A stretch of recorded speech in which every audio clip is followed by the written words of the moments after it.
Mateus, capítulo 6, a partir do verso 25, a santa palavra do Senhor nos diz o seguinte: Por isso vos digo, não andeis ansiosos quanto à vossa vida, pelo que haveis de comer ou pelo que haveis de beber, nem quanto ao vosso corpo, pelo que haveis de vestir. Não é a vida mais do que o mantimento, e o corpo mais que o vestuário? Olhai para as aves do céu, que nem semeiam, nem cegam, nem ajuntam em celeiros.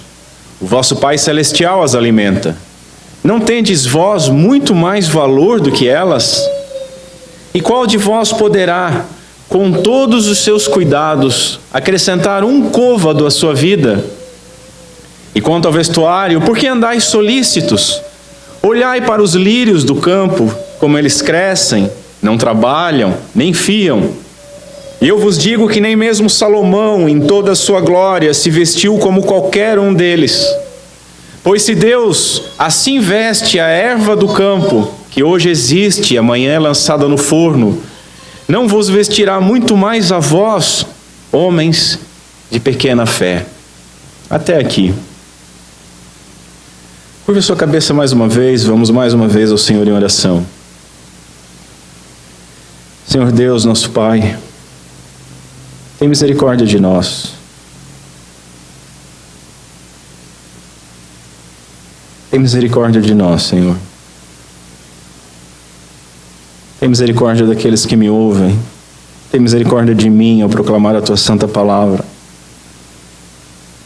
Eu sou apenas pó e pecado. Não permita, Senhor, que em nenhum momento, por nenhuma razão, seja tirado o holofote de Ti, da Tua glória, do Teu poder e da Tua majestade. Que Teu Santo Espírito me auxilie a proclamar a Tua santa palavra e que o Teu Santo Espírito grave a Tua santa palavra em nossos corações e nos dê força para querer e realizar aquilo que a Tua palavra nos ensina. Tem misericórdia de nós, Senhor, que somos falhos. Temos uma fé minúscula. Vacilamos muitas vezes diante de problemas. Perdemos o foco em Ti. Não aprendemos com a criação. Tem misericórdia de nós. Nos instrui e glorifica o nome do Teu Filho em nosso meio. É o que nós te pedimos, em nome santo de Cristo Jesus. Amém. Senhores, nós continuaremos hoje então debruçados sobre essa passagem, como nós vimos na última semana. Nós vimos lá a inutilidade da preocupação, pois vimos que nenhum esforço pode fazer a nossa vida aumentar, nem mesmo um minuto que seja. Depois nós vimos o que Jesus não falou. Ele não nos isentou com esse texto de trabalhar. Ele não nos isentou de auxiliar e ser auxiliado pelo próximo. E com certeza Ele também não nos isentou das dificuldades, de passarmos por dificuldades. O crente, ele não anda sobre as nuvens, mas nós peregrinamos num vale de lágrimas, num vale tenebroso. E desta forma, o Senhor espera que nós passemos orando, trabalhando, auxiliando o próximo e contentes com tudo aquilo que temos e confiantes da providência do nosso Pai. Eu disse que na semana passada nós abordaríamos esse texto de uma forma negativa. O que Jesus não falou, o que não significa e a inutilidade da preocupação. E hoje nós vamos abordar o mesmo texto de uma maneira positiva. Hoje nós veremos a rica instrução de se observar e aprender com a criação. Sermos instruídos por aquilo que a teologia chama de revelação natural ou revelação geral. Depois, nós veremos a instrução sobre o valor da vida do homem. E foi muito interessante Quem esteve na escola bíblica hoje, porque foi falado bastante também a respeito disso. O homem foi criado à imagem e semelhança de Deus e é adotado como filho de Deus em Cristo Jesus. E por fim nós veremos de maneira prática aquilo que o Senhor espera de nós. A mentalidade mundana faz com que o homem preocupe-se em demasia com as coisas materiais. E essa preocupação acaba escravizando o homem aos cuidados desta vida.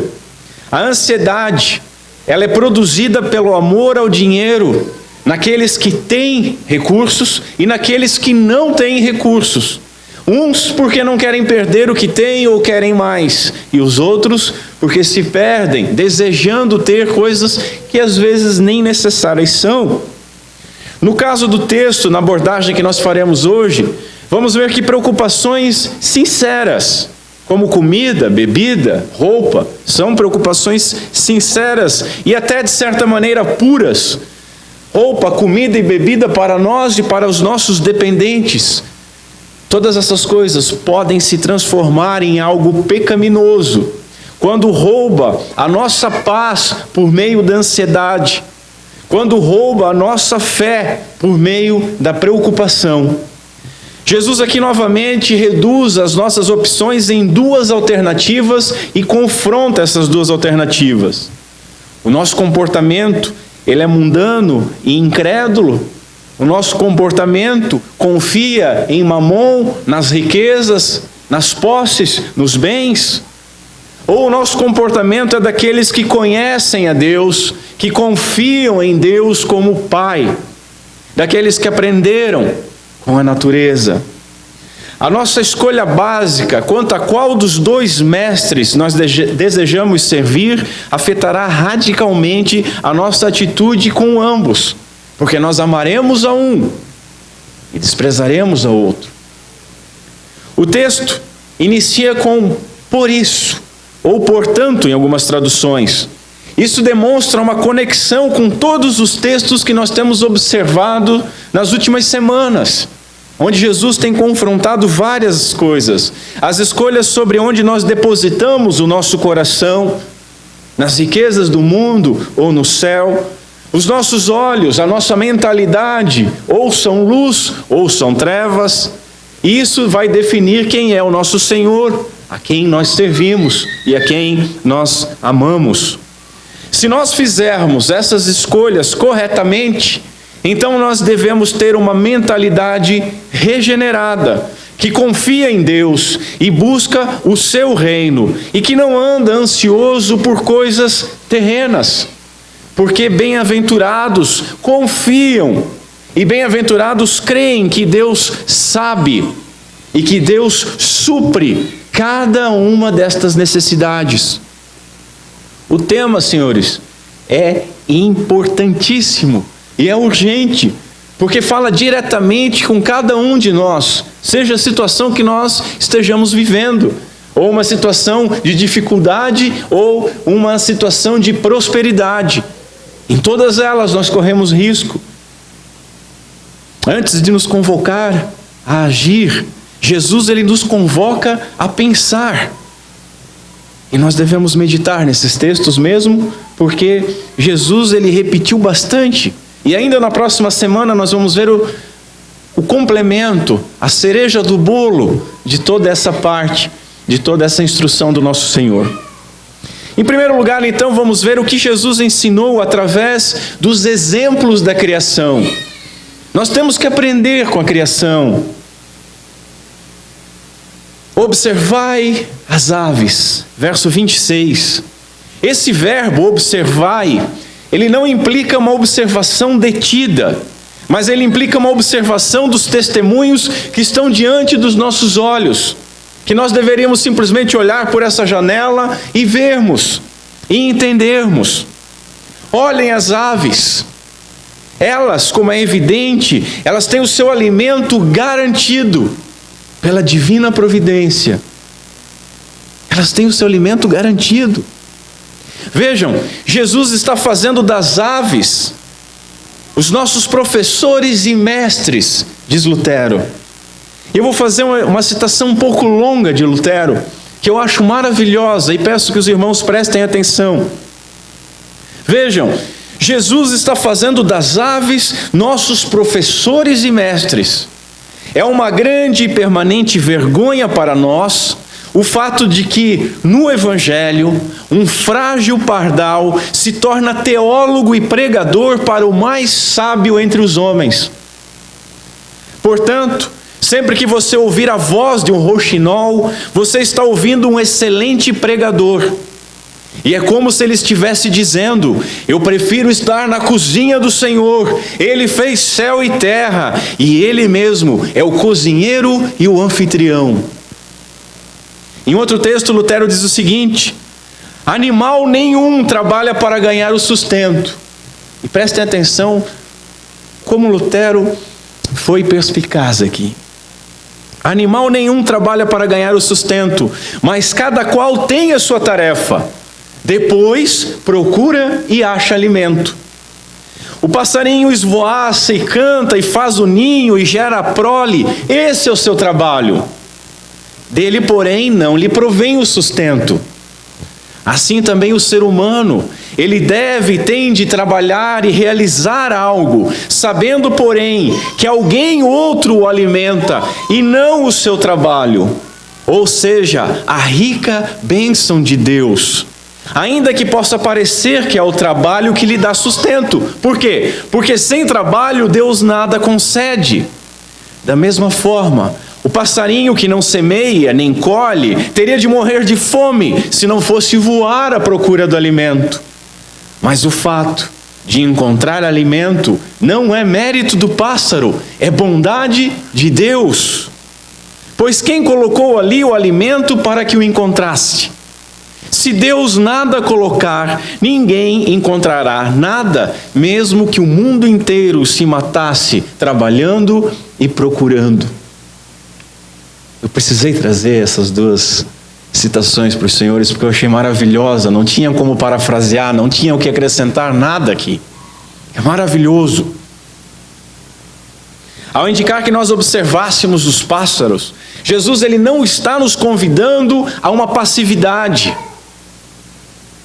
Eu lembro que é normal quando você fala sobre ter confiança em Deus e você vai citar esse texto, as pessoas zombarem. Ah, sim, não vamos fazer nada. Vamos esperar sair das nuvens comida. Vamos esperar crescermos naturalmente. Vamos viver como pássaros e plantas. Não é isso que o nosso Senhor está ensinando aqui. Ele não está nos convidando a uma passividade insolente. Ele não está nos convidando a cruzar os braços. Mas Ele está nos ordenando a uma ação despreocupada. É quase como se Ele dissesse assim: façam o seu que eu faço o meu. A parte de vocês é trabalhar, é ganhar o pão com o suor do rosto. A minha parte é prover isso. Trabalhem, que eu cuido do resto. Não se preocupem com o dia de amanhã. Não se preocupem com o dia de hoje. Façam o trabalho de vocês. Não fiquem preocupados com ações, com mercados, com crises, com situações de tragédia, de calamidade, de pestes. O que nós podemos garantir com a nossa preocupação, senhores? Você pode fazer todo o seu trabalho e vender ele, como eu tive todo o prazer de fazer em minha empresa, e entregar o melhor possível e não receber. Aí você vai ficar preocupado: ah, será que o cara vai me pagar? Não vai me pagar? Deus não quis que pagasse, não pagou e não vai pagar. Que pague para Deus, que é o pior cobrador. Gente, não adianta ficarmos preocupados com essas coisas. Notem, há uma intensa atividade das aves que buscam o seu alimento por todo lado. Se você olhar rapidamente, parece que elas estão só cantando e procurando comida. Mas não estão, estão batalhando. Eu me delicio em ver João de Barro fazendo a sua casinha. Eu perco tempo em ver isso. Eu acho maravilhoso vê-lo. E acho maravilhoso que cada pontinha de barro que ele leva para dentro e coloca no lugar, ele vai para cima da casinha e canta. E nós, cada coisa que nós fizemos de trabalho, nós fazemos e nos preocupamos. Ficamos tensos. Um pássaro confia mais em Deus do que nós. Eles têm uma atividade intensa buscando alimento. Um puritano diz que a ociosidade tenta a Deus. Sabe aquele papinho assim, não, Deus vai prover. Eu não vou fazer nada. Não, mas você trabalha. Não, Deus vai prover. Não, Deus não vai prover assim, meu amigo, porque Ele mandou você conquistar sua comida com o suor do seu rosto. Deus ordenou quem trabalhe, que não trabalhe, que não coma. Alguma coisa você tem que fazer. A ociosidade tenta a Deus. Vai ter com a formiga o preguiçoso. A ociosidade tenta a Deus em vez de demonstrar confiança nele.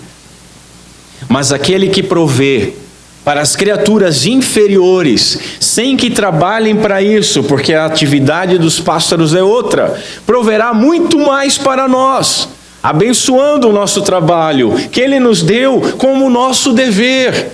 E quando nós trabalhamos, nós estamos obedecendo a Deus. Pelo menos quando você trabalha com o suor do seu rosto e honestamente, né? Tem muita gente que trabalha. Eu nunca vi tanta criatividade como presidiário para criar golpe e coisa. Se esse pessoal dos presídios do Brasil fosse feito uma oficina, como é que se chama? Uma startup com esses caras, o Vale do Silício não seria nada. Porque é uma criatividade que eles têm para fazer golpe. É uma mente criativa para o mal 24 horas por dia. Mas se você trabalha direitinho, no suor do seu rosto, você está obedecendo a Deus. Pássaros têm que buscar o alimento esse que Deus proveu, mas eles têm que buscar. O que nós temos que observar é que eles procuram e acham. Deus não joga comida no bico dos pássaros. Ou vocês já viram algo assim? Assim como ao homem foi mandado ganhar o pão com seu suor, os pássaros buscam ativamente o seu alimento e encontram. Se animais confiam na providência do seu Criador, os filhos não crerão. Se nós desempenhássemos o nosso papel na criação, fazendo aquilo que nos cabe, trabalhando e não ficando ansiosos pelo dia de amanhã, nós cantaríamos alegremente também como os pássaros. A nossa vida seria mais leve. Eu estou trabalhando, eu estou buscando, estou sem trabalho, mas estou buscando. Eu estou me oferecendo para trabalhar. Eu confio em Deus. Spurgeon exclama da seguinte maneira: se fôssemos tão bons quanto as aves em confiança, uma vez que em dignidade natural nós somos de muito mais valor do que elas. A ansiedade rouba de Deus, o nosso louvor, a nossa confiança, a nossa gratidão. Não vamos mais permitir isso, senhores. Depois Jesus diz: considerai os lírios. Lírios provavelmente não eram lírios como nós entendemos, eram outro tipo de flor. Há uma briga teológica a respeito disso. Deixa eles brigarem, mas era uma flor. Manda considerar também a erva do campo, bonitona, verde, que depois seca. E como eu falei na semana passada, depois de seca ela era utilizada para acender o fogo, para as mulheres assarem pão. Destinadas ao fogo, depois de esplendorosa beleza. Jesus diz aqui: considerai. Se antes eu chamei a atenção que nós deveríamos apenas observar porque era algo óbvio, pelo menos deveria ser algo óbvio, agora nós devemos meditar mais cuidadosamente sobre isso. Jesus usa aqui um imperativo que demanda uma consideração. Nós temos que considerar, observar atentamente e aprender de modo eficiente, olhando as plantas. Novamente, não fomos chamados à sombra e água fresca. Não é isso que nós somos chamados. As plantas têm que extrair o seu sustento do solo, da água, do próprio sol. Elas estão trabalhando continuamente por isso. Elas não estão paradas. Providas destas coisas, conforme as épocas, conforme o clima, elas dão as suas flores, que perfumam os ares, dão os seus frutos, que nos alimentam, alimentam animais. Através disso tudo nos dão o oxigênio, para nós podermos respirar. Alimentam homens, animais e ainda perpetuam a sua espécie através das suas sementes. Mas veja, é Deus quem provê estas coisas. É Deus quem está no controle da chuva, do sol, das inundações. É Ele que torna um solo propício, fértil, e o outro estéril. É Ele que comanda as abelhas que polinizam, os pássaros que semeiam, comendo os seus frutos e defecando por lá e por aqui, quando não é na nossa cabeça, estão semeando por todos os lados. E Deus está no controle de todas essas coisas. Mesmo quando a ação é humana, não, veja bem, eu peguei um terreno, eu capinei, eu plantei, eu reguei, eu estou cuidando. Mas quem é que cuida de você e quem é que está no controle? É Deus. Quem é que controla o homem? É Deus. E por que nós nos preocupamos com roupas? Spurgeon diz: maravilhosos lírios, como vocês reprovam o nosso tolo nervosismo. A vestimenta dos lírios vem sem preocupação, porque nós sofremos e nos preocupamos com aquilo que Deus dá às plantas, sem nada se preocuparem, e nós nos preocupamos. E ele ora: meu Senhor, eu gostaria de louvar-te como o lírio do campo, e estar contente com o que tu fazes a mim e com a roupa que tu dá a mim. Nós somos contentes com as roupas que nós temos? Cada um deles, pássaros e plantas, eles cumprem o seu propósito. Eles têm um propósito e cumprem. Propósito que foi designado por Deus, o propósito para qual foram feitos, o propósito atribuído a eles na criação. Crescei e multiplicai-vos. Dê a semente para perpetuar a espécie. Eles usam os seus dons, usam as suas habilidades. E nós, senhores, nós não recebemos dons, nós não recebemos habilidades, nós não temos usado esses dons, essas habilidades. Se temos usado, por que andamos ansiosos? Diz o salmista: jamais vi um justo desamparado, e nem os filhos mendigando o pão. Nós acreditamos naquilo que Davi escreveu? Ou achamos simplesmente que é uma poesia bonita, que pode ser até falada num momento de prosperidade, mas quando o negócio começa a ficar pesado, agora eu tenho que me virar. Nós confiamos na Bíblia ou não? Verdadeiros filhos de Deus são trabalhadores, não são folgados. Trabalham. Contudo, é Deus quem provém o que eles precisam. Nós cremos nisso?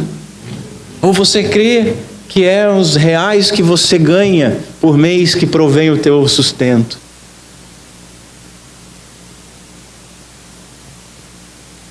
O homem, assim como os pássaros e as plantas, ele deve desempenhar o seu papel atribuído na criação e crer que fazendo isso, ele estará sob os cuidados providenciais de Deus.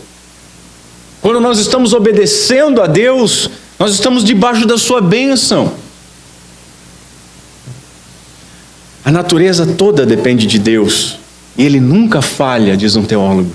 Somente o homem mortal depende do dinheiro, e ele sempre falha, ele sempre é curto, ele sempre pode ser perdido, ele sempre pode ser roubado, ele sempre pode nem ser dado. Eu já disse aqui, você tem que orar pelos seus patrões, para que eles paguem direitinho, mas confiando que quem move o coração é Deus. Ao observarmos os pássaros, nós aprendemos outra coisa. A revelação natural, ela deve nos ensinar e não nos tornar culpados. Nós temos que observar pássaros alimentados, temos que contemplar a grama que cresce, e nisso tudo, nós somos convidados por Jesus a observar e aprender o cuidado de Deus com a sua criação. A Confissão de Fé de Westminster, nossa confissão no capítulo 1, ela nos ensina a respeito da revelação natural ou revelação geral, dizendo o seguinte: a luz da natureza e as obras da criação e da providência manifestam de tal modo a bondade, a sabedoria e o poder de Deus que os homens são inexcusáveis. Isso aqui é um eco, conforme Paulo escreve em Romanos capítulo 1. E ele diz o seguinte: porquanto o que de Deus se pode conhecer, nele se manifesta, porque Deus lhe manifestou. Porque as suas coisas invisíveis, desde a criação do mundo, tanto o seu eterno poder como a sua divindade, se entendem e claramente se veem pelas coisas que estão criadas, para que eles fiquem então inexcusáveis. Todo homem é condenado a olhar para a natureza e não glorificar a Deus e não ver a mão de Deus. Contudo, a confissão ela continua afirmando que essa revelação geral ou natural ela não é suficiente.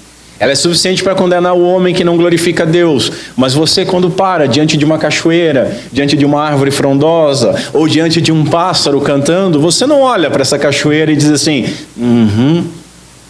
eu nasci em pecado.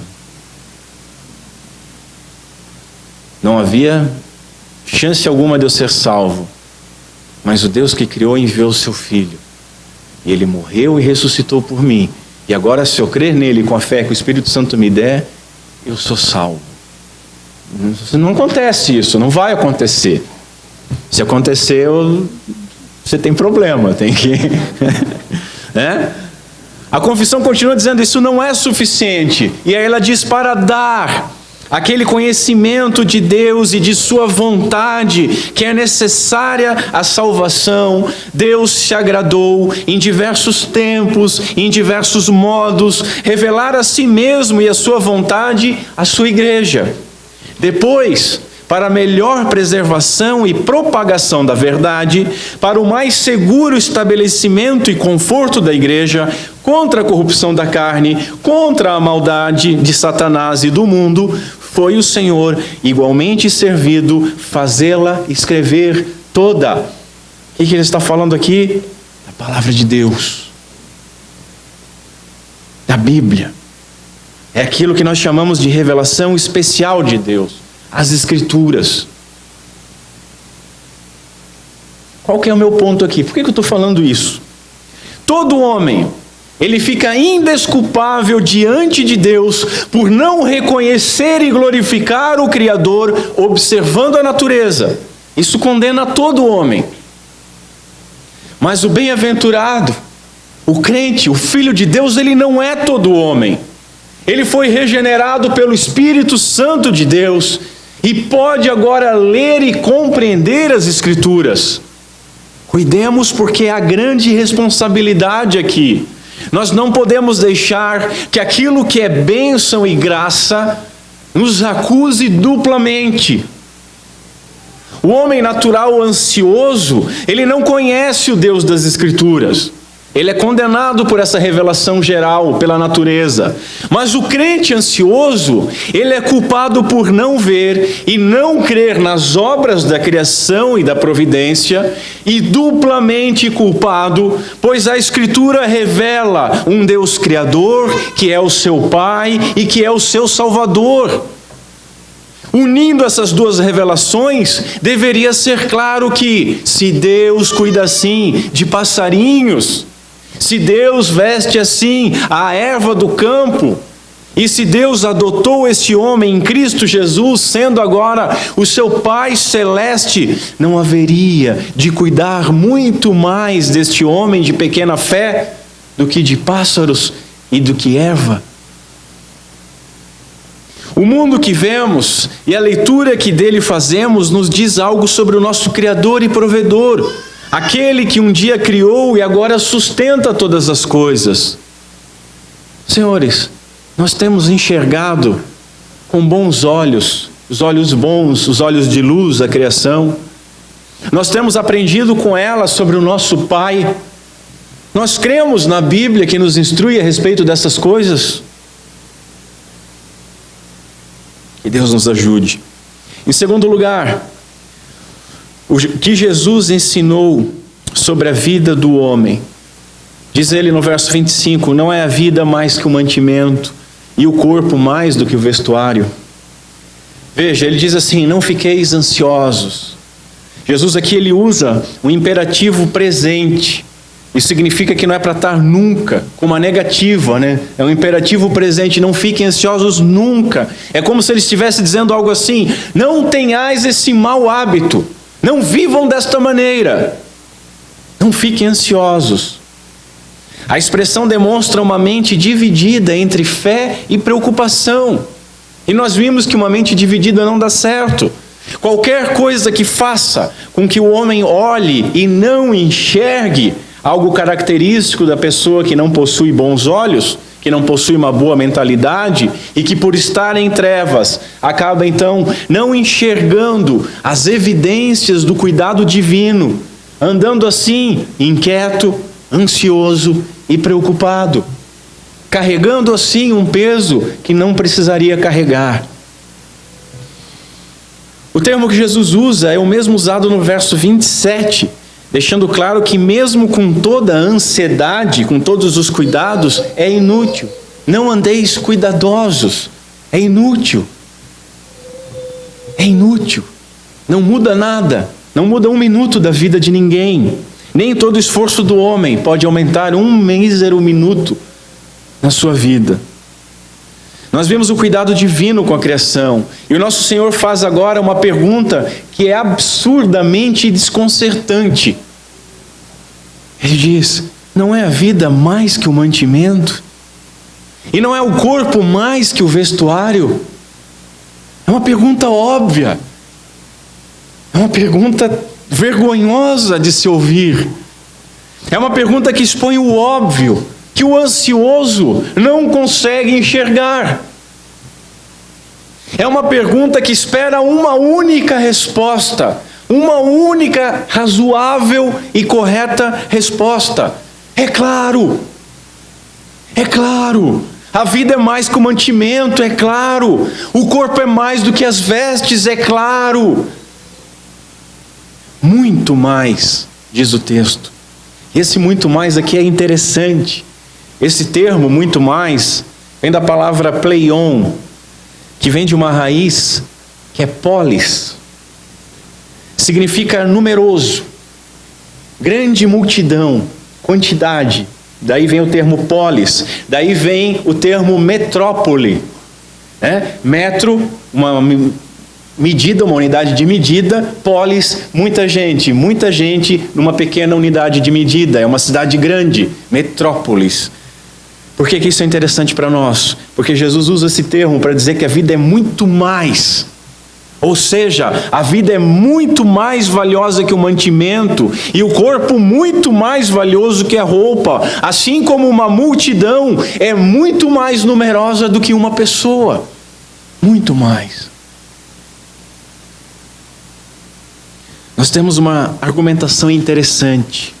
É como se o Senhor dissesse para nós o seguinte: considerem essa sua vida, a respeito da qual vocês tendem a preocupar-se e tendem a ficar ansiosos. Como é que vocês obtiveram essa vida? De onde que veio essa vida? E a resposta, naturalmente, é que a vida é um dom de Deus. O homem é incapaz de criar vida. Nenhum de nós jamais resolveu vir a este mundo, até talvez alguns dos senhores passou por aquele momento na aborrecência, que entra na revoltinha e diz, eu não pedi para nascer. E é exatamente isso, nenhum de nós escolheu nascer, nenhum de nós escolheu vir a este mundo. E o próprio fato de que nós estamos vivos nesse instante deve-se inteiramente a Deus, que assim quis e assim fez. A própria vida é uma dádiva de Deus, diz o Dr. Jones. Uma dádiva de Deus. Sendo a vida e o corpo uma dádiva, que é, concordam com isso? Né? A nova vida em Cristo Jesus, a adoção em Cristo Jesus por meio da regeneração, é uma dádiva ainda superior, porque faz aquilo que é impossível para os homens. Aquele que nem mesmo seu próprio Filho poupou, antes o entregou por todos nós, como não nos dará também com ele todas as coisas? Pergunta Paulo. É o vosso Pai Celestial quem vos deu a vida e o corpo, e será Ele quem vos há de sustentar. Quem vos muniu do maior, não vos fornecerá também o menor? Não é a vida mais importante que a comida e o corpo mais importante que a roupa? Então, não confundam as prioridades. Não confundam as prioridades, nos ensina um teólogo. Tenhamos bons olhos para enxergar aquilo que deve ser óbvio à nossa frente. O que é mais fácil? Criar a vida ou alimentá-la? Visto que ao homem é impossível criar vida. Você pode alimentar-se, você pode alimentar alguém, mas você não pode criar alguém. O que é mais fácil? Formar um corpo ou vesti-lo? Você pode se cobrir com um pano de saco ou com uma veste bonitinha, mas você não pode criar um corpo. Você não tem, eu vou formar um corpo aqui agora, não há essa possibilidade. O bem-aventurado, ele derrama as suas petições ao Senhor. Ele pede na oração que nós aprendemos do Pai Nosso pelo seu pão diário. Ele se esforça em seu trabalho sem ansiedade, não ficando preocupado com essas coisas. Portanto, deve-se trabalhar, mas evitando a preocupação. O que concede o maior, sempre concederá o menor. Escreveu Jerônimo, um dos pais da igreja. Irmãos, nós fomos criados com uma finalidade. A gente sempre repete a pergunta 1 do breve catecismo. A principal finalidade do homem é glorificar a Deus e se alegrar nele plena e eternamente. Nós fomos criados com uma finalidade. E nós não podemos perder a vida buscando aumentar o nosso celeiro. Conforme aquele homem narrado em Lucas 12. Colhi demais, o que eu vou fazer? Vou derrubar os meus celeiros e construir novos e armazenar isso tudo, então me folgar na vida. O que Jesus diz dele? Como que Jesus o chama? Louco! Louco! Quem faz isso é louco. Deus nos criou à sua imagem com um objetivo muito mais elevado que o mero consumismo. Esse consumismo, ele tem sido uma forma aceitável de mundanismo que tem invadido as igrejas e tem dominado muitas igrejas, distraindo os crentes com muitas inquietações.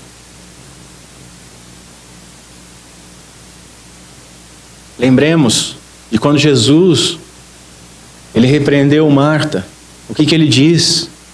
E respondendo Jesus, disse: Marta, Marta, estás ansiosa, estás inquieta e afadigada, te preocupas com muitas coisas.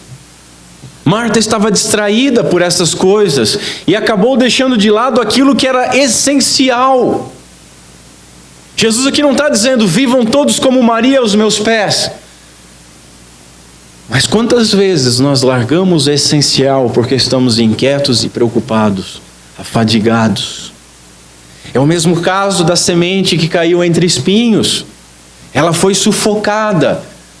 Lembram da parábola do semeador? Mas o que sufocou essa semente? Pecados hediondos? Heresias? Não, os cuidados desta vida secaram essa semente. O que tem feito com que nós não cresçamos muitas vezes são os cuidados desta vida. Deus, Ele conhece o coração humano, Ele conhece as falsas justificativas dos nossos corações. Ele sabe que todos nós estamos prontos a desconsiderar as suas advertências contra o mundanismo, com o argumento de não poder evitar estar ansioso acerca dessas coisas. Eu não posso evitar isso, Senhor. Acaso eu não vou precisar do alimento para minha família? Acaso eu não vou precisar vestir o meu filho? Acaso eu não vou precisar suprir o necessário? Eu não posso evitar. Imagine um homem que alimente os seus animais. Ele tem muitos animais e os alimenta. Seria inconcebível este homem alimentar os seus animais e deixar os seus próprios filhos passando fome. Isso não te revoltaria? Isso não seria absurdo? Talvez passasse até em algum noticiário. Talvez, né? Se fosse o contrário, passava. Mas é absurdo. Como que ele alimenta os seus animais e não alimenta os seus filhos? Meus irmãos, se isso é inconcebível a um pai terreno, falho, pecador, como que nós podemos imaginar, ao menos por um segundo, que o Pai Celeste negligenciaria os seus filhos? Homens de pequena fé que nós somos. Jesus mesmo ensina: e qual o pai de entre vós, que se o filho lhe pedir pão, lhe dará uma pedra? E se pedir peixe, lhe dará o peixe uma serpente? E se pedir um ovo, lhe dará um escorpião? Pois se vós, sendo maus, sabeis dar boas dádivas aos vossos filhos, quanto mais lhes dará o vosso Pai Celestial? Homens de pequena fé que nós somos. Nós brincamos com a Bíblia debaixo do braço, preocupados, inquietos, com olheiras, nervosos, ansiosos, brigando com os filhos, brigando com a mulher, chutando o cachorro, porque estamos muito impacientes. Homens de pequena fé. Porventura não valeis vós muito mais do que as aves? Veja, perguntar algo assim tão óbvio por um palestino no primeiro século não causaria discussão nenhuma. Ninguém ali levantou a mão e disse: Jesus, veja bem.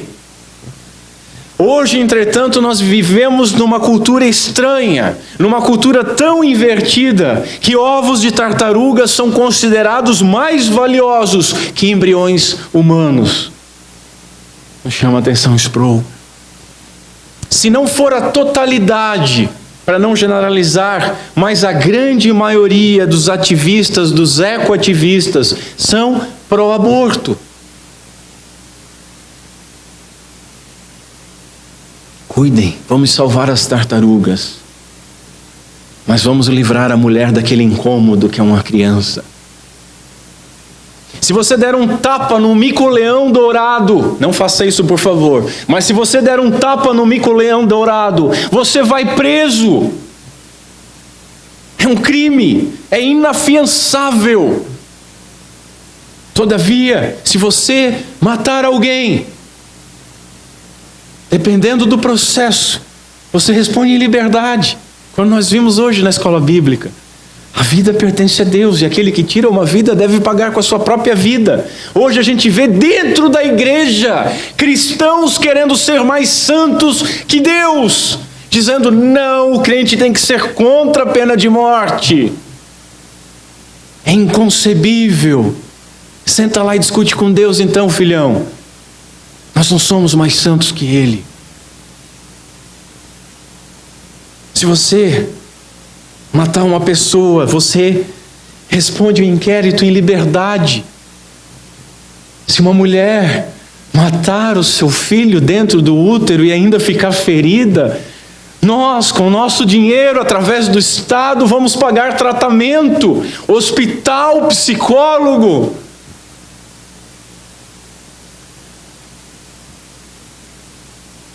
Não dê um tapa no mico-leão. Mas desmembre uma criança com uma agulha de crochê ou com ácido. Nós estamos na geração mãe de pet, onde um filhote de cachorro tem mais valor do que um feto humano. Mas isso não muda o valor da vida que Deus nos deu. O homem é que foi feito à imagem e semelhança de Deus, o que não significa de maneira alguma que nós devemos desprezar ou maltratar os animais, muito pelo contrário, como superiores e dentro da aliança nós temos uma ordem na criação, que é para dominar e zelar pelos animais.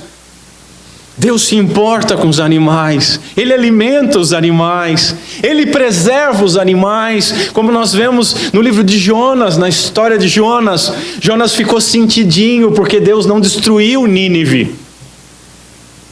E aí Deus chega para lá dele e diz: não hei eu de ter compaixão da grande cidade de Nínive e também de seus muitos animais?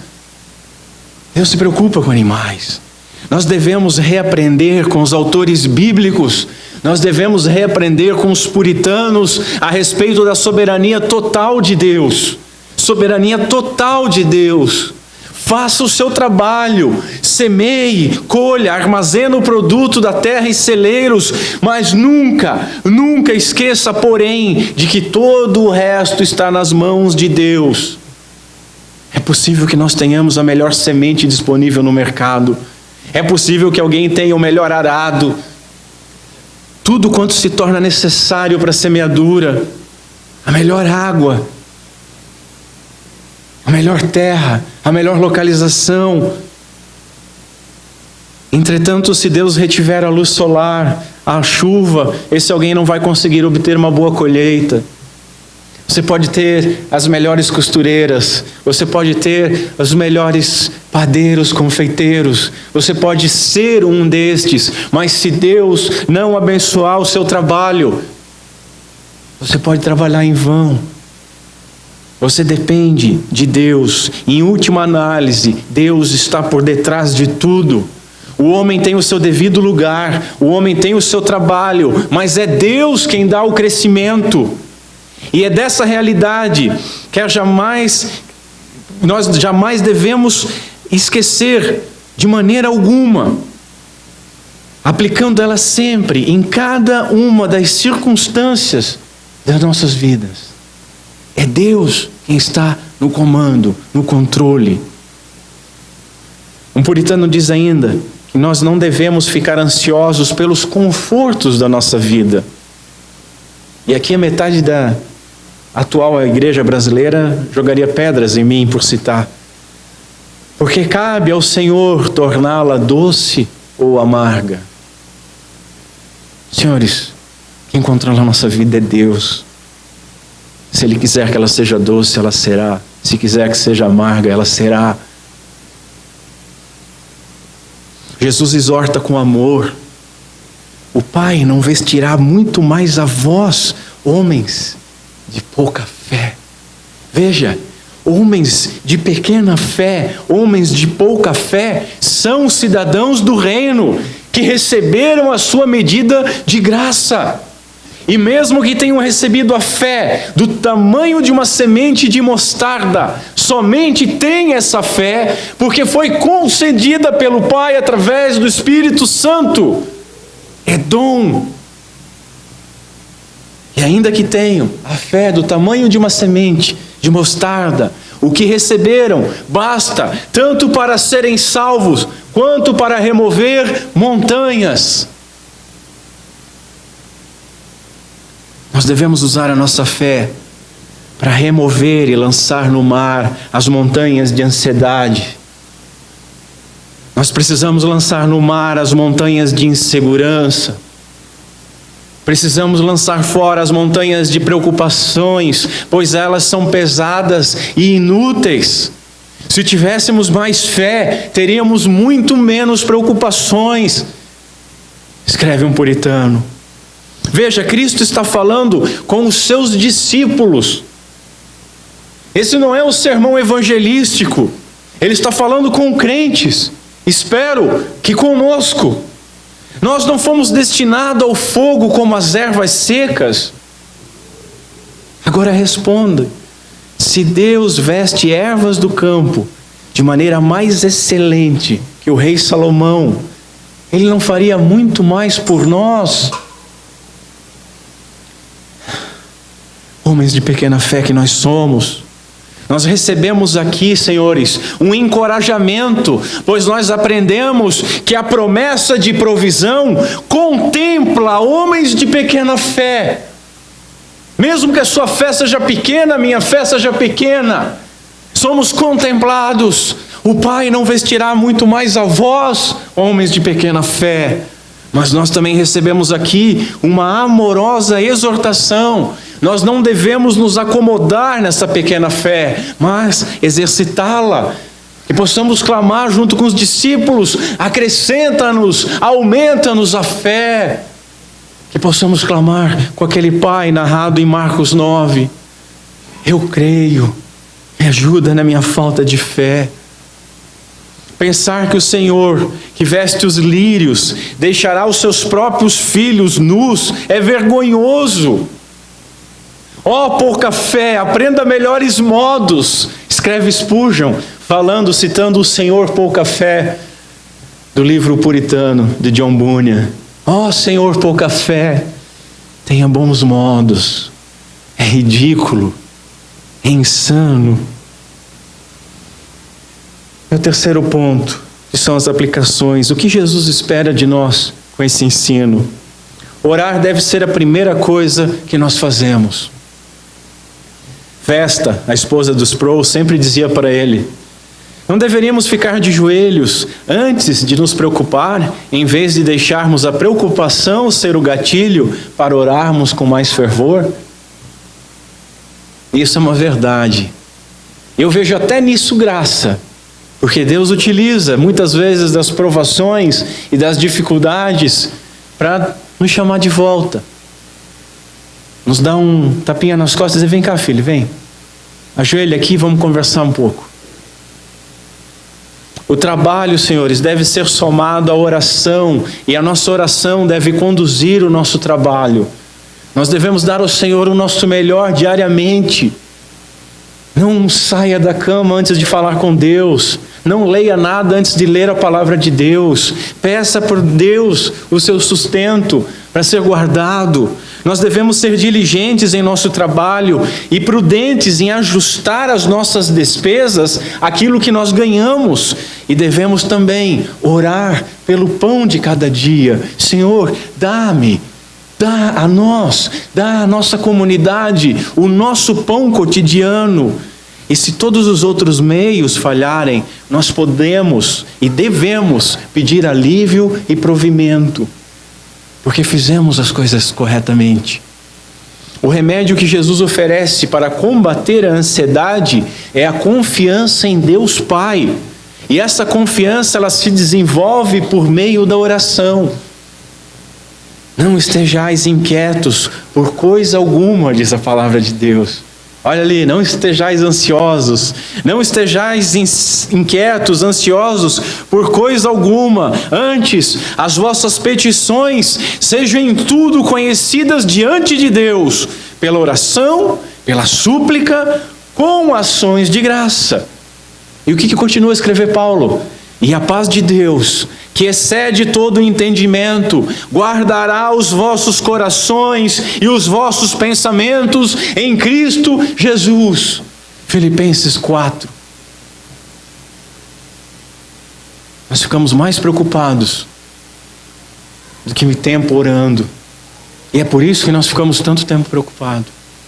Em outro lugar, a Bíblia nos traz: lançando sobre Cristo toda a vossa ansiedade, porque Ele tem cuidado de vós. 1 Pedro capítulo 5. Lancemos as nossas ansiedades sobre Cristo, Ele tem cuidado de nós. Derramemos e deixemos as nossas angústias, as nossas lágrimas, os nossos temores aos pés do Senhor. Ele nos deu vida, Ele cuida de nós. Perante Deus, meus senhores, nenhuma angústia é tão grande que Ele não possa resolver. E perante Deus, nenhuma necessidade é tão pequena que Ele não possa ver. Confiemos nele. Em segundo lugar, Jesus espera que nós trabalhemos e trabalhemos com diligência. O homem precisa trabalhar, pois foi o que Deus ordenou. Contudo, ele deve depender de Deus, que é o único capaz de prosperar o seu trabalho, como nós vimos. Jesus não está aqui ensinando que nós não devemos pensar nessas coisas de maneira nenhuma. Devemos pensar, devemos planejar, devemos entender quanto que ganhamos e quanto que podemos gastar. Agora, não podemos dar uma daqueles de viver pela fé. Viver pela fé tem sido um chavão muito mal empregado, que na melhor hipótese leva pessoas zelosas à ruína, e na pior das hipóteses, leva pessoas interesseiras a negociatas frustradas com Deus. E aí depois reclamam, Deus não me ouviu, Ele não tem compromisso nenhum com esse tipo de oração. Senhores, há grandes relatos na história de pessoas que não se preocuparam com nada e apenas oraram e algum milagre aconteceu. Mas essa não é a regra, essa é a exceção. Milagre, se fosse cotidiano, não era milagre, era algo comum. Não é esse o sentido do que o nosso Senhor está nos ensinando aqui. Nós devemos trabalhar e trabalhar com diligência e confiar em Deus. Olha o que Provérbios 18 nos fala.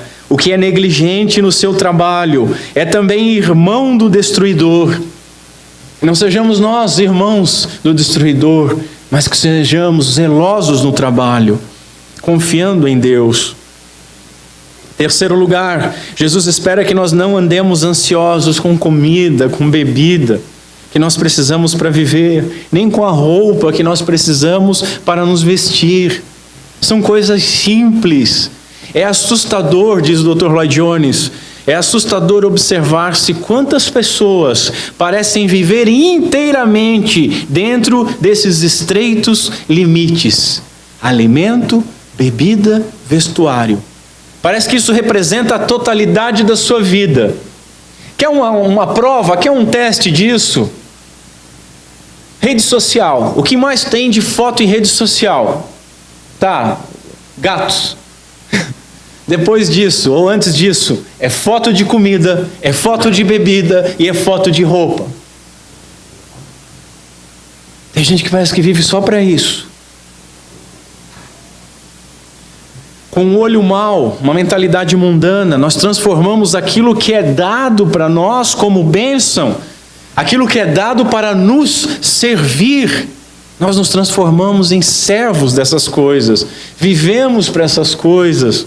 Jesus não está prometendo aqui riquezas, como algumas pessoas gostam de falar. Nós vamos ver na semana que vem, buscar em primeiro lugar o reino e a sua justiça. E todas essas coisas, ou estas coisas, é o que está perto do falante, não é tudo, é aquilo que Jesus está falando. Nós temos a garantia empenhada a palavra de Deus como um pacto, como uma aliança, que comida, bebida e vestes não vão faltar para os filhos.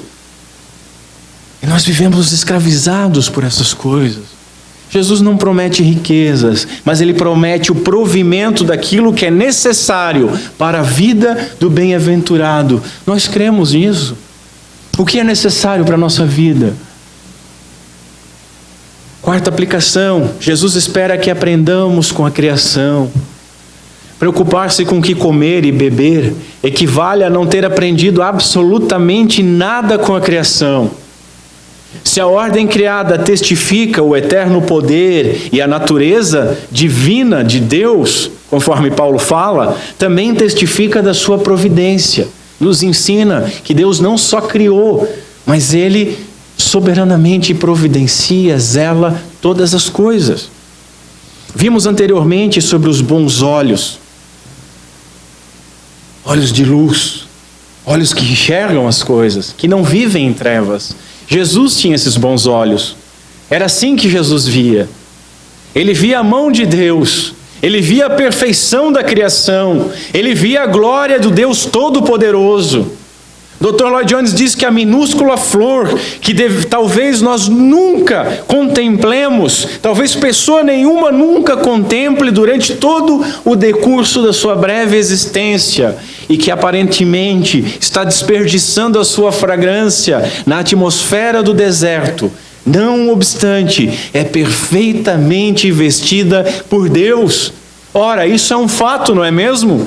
Nesse caso, tiremos disso a seguinte dedução: ora, se Deus veste assim a erva do campo, quanto mais a nós, outros homens de pequena fé. Se Deus pode fazer isso com as flores do campo, quanto mais comigo, quanto mais com vocês. Portanto, nós devemos ler a natureza, ler a criação, com os óculos das Escrituras, para o nosso fortalecimento, conforto e preservação de toda corrupção, de toda mentira, inclusive da ansiedade, que é um terrível modo de incredulidade. A revelação geral deve dar-nos fé e não nos condenar. O exemplo e o cuidado de Deus são visíveis. Nós temos enxergado? Nós conseguimos enxergar essas coisas?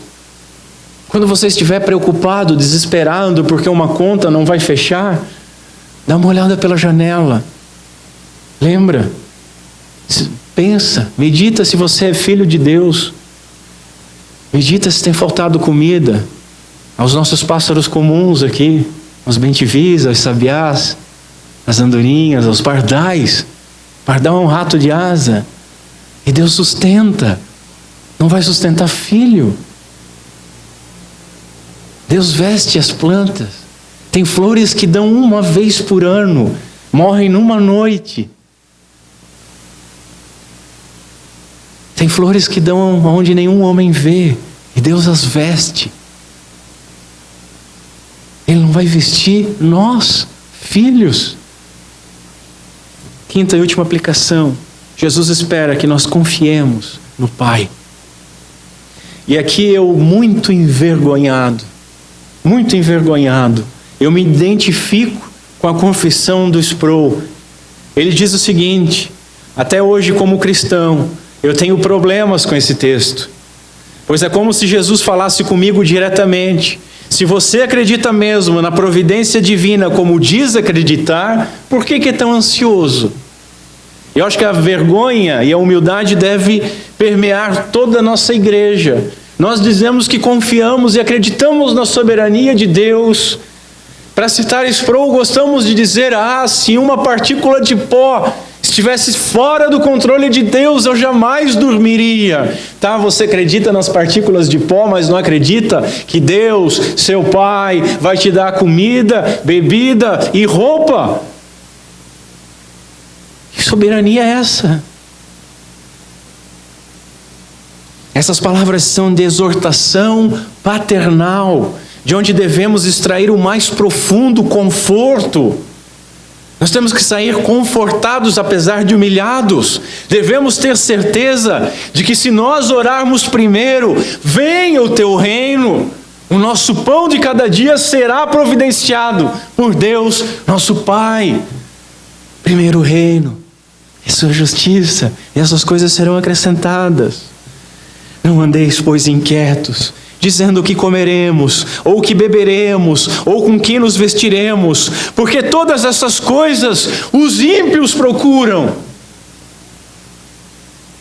De certo, vosso Pai Celestial bem sabe que necessitais de todas essas coisas. Mas buscai primeiro o reino de Deus e a sua justiça, e todas estas coisas vos serão acrescentadas. Esse é o texto que nós veremos na semana que vem. Mas nós cremos nisso. Cremos que valemos mais que passarinhos. Cremos que valemos mais que a erva do campo. Cremos que Deus de fato é nosso Pai. Nós deveríamos raciocinar conforme o que disse o nosso Senhor Jesus. E no momento que nós fizermos assim, tornar-se-iam totalmente impossíveis a apreensão, a ansiedade e a preocupação. Começou a ficar ansioso. Eu sou filho de Deus. Eu sou filho de Deus. Não, filhão, Ele não vai te levar para aquele restaurante que você queria. Ele não vai te dar aquele tênis de 2 contos. Não, você não precisa dessas bobagens. Ele não vai te dar mignon todo dia. A água que você vai tomar não é Perrier. Mas essas coisas não vão faltar. E no instante em que começamos a aplicar essas verdades às nossas mentes, o temor desaparecerá, necessário e prontamente. Que Deus Pai, que Deus nosso Pai, seja misericordioso conosco, por meio de Cristo Jesus. Vamos ficar em pé. Curva a sua cabeça. Senhor Deus, nosso Pai, tem misericórdia de nós, Senhor.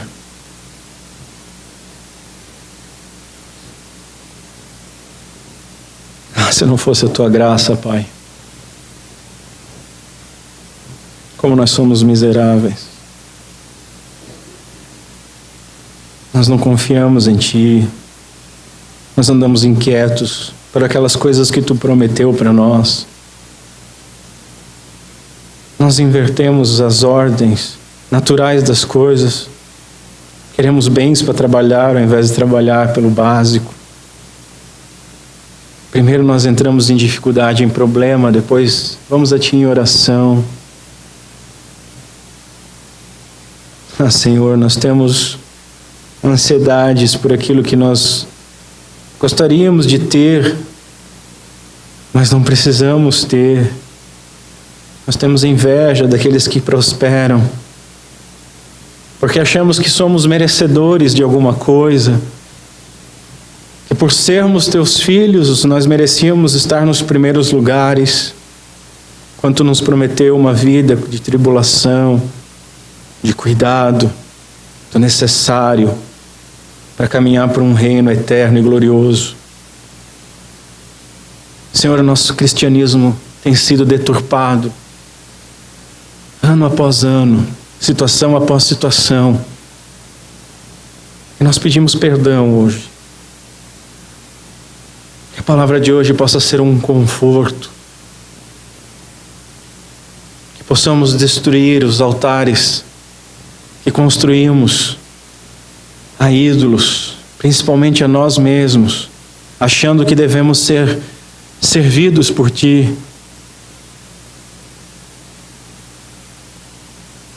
Que possamos confiar em Ti como nosso Pai, nosso Senhor, nosso Salvador. Não tenhamos desesperos com as coisas que os ímpios têm. Qual a nossa diferença? De que vale ser cristão se andamos todos iguais? Tem misericórdia de nós, Pai.